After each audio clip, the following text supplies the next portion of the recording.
Macron, la liberté d'expression, c'est de la pure foutaise. La France est en train de devenir une dictature. La France s'est toujours présentée comme le symbole de la liberté, le pays de Voltaire, de la Révolution et de la Déclaration des droits de l'homme. A longtemps cultivé une fierté nationale, le droit de parler, de contester, de critiquer et même de se moquer du pouvoir n'est pas une faveur accordée par l'État, mais un pilier fondamental de la démocratie. Or, sous Emmanuel Macron, cette France disparaît et elle disparaît vite. Sa déclaration récente à New Delhi n'est pas seulement une polémique, c'est un aveu brut, cynique, sans détour. Macron, lors d'une rencontre avec des étudiants de l'Institut indien des sciences médicales, Macron a lâché une phrase qui, dans une démocratie saine, aurait dû provoquer un séisme politique. La liberté d'expression, c'est de la pure foutaise. Si personne ne sait comment vous êtes orienté à travers cette soi-disant liberté d'expression, surtout quand on vous conduit d'un discours de haine à un autre. Officiellement, le président parlait des réseaux sociaux, des algorithmes et des discours haineux. Mais personne n'est dupe. Le message réel est beaucoup plus simple. Pour Macron, la liberté d'expression n'est pas une valeur, c'est un problème, une nuisance, une menace qu'il faut encadrer, contrôler, filtrer, justifié par un vocabulaire rassurant, transparent, protection, lutte contre la haine. C'est le même Macron il y a quelque temps qui disait que ils avaient dépensé combien de milliards dans la guerre informationnelle, la guerre de communication. On comprend maintenant ses propos.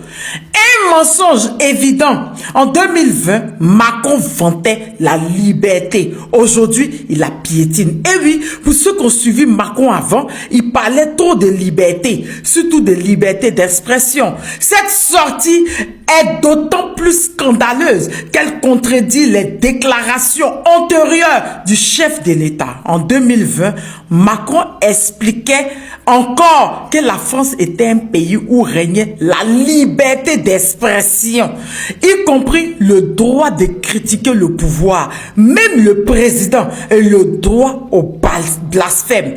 À l'époque, il se donnait le rôle de défenseur des principes libéraux. Aujourd'hui, il dit l'inverse. Effectivement, le Macron des années passées est différent de celui de maintenant. Avant, il parlait tellement de liberté d'expression, tout et tout. Nous, on est choqués par son comportement d'aujourd'hui. Ce n'est pas une évolution, c'est une hypocrisie politique classique. On promet la liberté quand cela sert l'image. Puis, on l'étreint qu'elle devient gênante. Trop vrai. Jugé par une plaisanterie, 10 personnes condamnées pour avoir critiqué Brigitte Macron. Oui, nous avons vu le scandale. Oui, nous tous, nous l'avons vu. C'était mondial. Mais plus grave, c'est que les mots de Macron ne sont pas une simple maladresse. Ils s'inscrivent dans une réalité de simple, en plus inquiétante. La France commence à punir la parole. Un exemple frappant, 10 personnes ont été condamnées pour avoir osé critiquer Brigitte Macron sur son ton humoristique. Pas pour des menaces, pas pour des appels de violence, pas pour un crime, pour une plaisanterie, une moquerie, une satire. C'est trop grave. Dans une démocratie, cela s'appelle la liberté d'expression. Et oui, dans la France d'hier, cela aurait été banal. Dans la France de Macron, cela devient un motif de condamnation. C'est-à-dire les colonies françaises qui sont en Afrique. la Côte d'Ivoire et autres là, on voit pourquoi il n'y a pas de liberté d'expression là-bas. Ils copient sur les maîtres Macron. Et ce n'est pas un incident isolé, c'est un signal, une démonstration, une manière de dire. Vous pouvez parler, mais seulement si vous ne touchez pas au pouvoir. Et oui. Les réseaux sociaux deviennent l'ennemi. L'État veut contrôler la parole. D'où il dit qu'il a dépensé des milliards pour la guerre de communication dans laquelle on est actuellement. Depuis plusieurs années, les autorités françaises montrent une hostilité croissante envers les grandes plateformes numériques. Et cela ne ressemble pas à une régulation raisonnable. Cela ressemble à une offensive politique. Le conflit avec Telegram et X en est une illustration. Le fondateur de Telegram, Pavel Durov, a même conseillé de se tenir à l'égard de la France, affirmant que c'était l'un des rares pays où les réseaux sociaux peuvent être poursuivis pénalement pour avoir donné trop de liberté aux citoyens. Durov a également souligné un point essentiel. Les plus fervents partisans de l'interdiction des réseaux sociaux pour les adolescents sont souvent les responsables politiques dont la popularité est au plus bas, comme Macron. Oui, on avait vu même que le patron de Telegram avait été arrêté. Il y a eu un groupe de pédos qui avait été démantelé sur Telegram, tout et tout. Donc, il le dit, il sait de quoi il parle. Et c'est logique. Les réseaux sociaux sont l'un des derniers espaces où le peuple peut parler librement, sans fuite, sans journaliste sélectionner, les bons discours, sans censure déguisée. Je crois que la France et la Côte d'Ivoire, c'est des jumeaux. C'est pareil au fait. C'est pareil en Côte d'Ivoire. Interdire les réseaux sociaux aux adolescents, contrôler la génération future.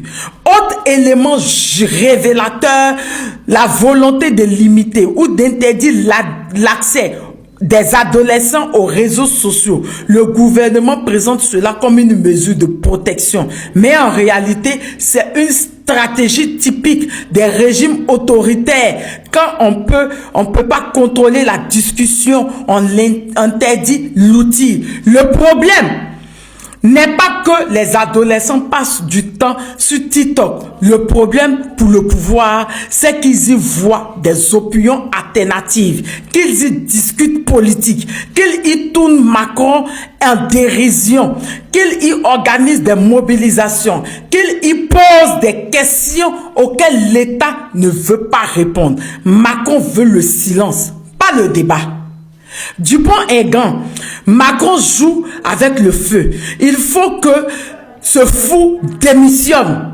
Face à cette dérive, l'opposition exprime de plus en plus clairement sa colère. Le politicien Nicolas Dupont-Aignan a publié un message très dur qui a trouvé un écho chez plusieurs Français. Il accuse Macron de mettre le pays en danger et agit contre la volonté du peuple. Macron joue avec le feu et c'est nous qui risquons de payer le prix.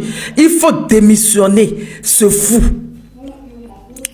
Et il rappelle que les Français n'ont jamais voté pour cette fuite en avant. Les Français n'ont jamais voté pour une escalade militaire avec la Russie. Macron, qu'est-ce que tu fais? Arrête, on veut la paix. Son message reflète un sentiment général. Macron gouverne de plus en plus, impose des décisions sans mandat clair et traite toute contestation comme un danger. Les Français réagissent, le masque tombe complètement. Sur X, la colère est massive. L'utilisateur pionnier résume parfaitement le choc provoqué par les propos présidentiels. Le masque tombe complètement. Macron déclare la liberté d'expression, c'est de la pure foutaise. Puis il explicite ce que beaucoup entendent derrière cette phrase. Vous le peuple, vous êtes clairement trop con pour réfléchir par vous-même. Alors, on va vous mettre un collier numérique bien serré sous couvert de transparence et de protection de l'ordre public. C'est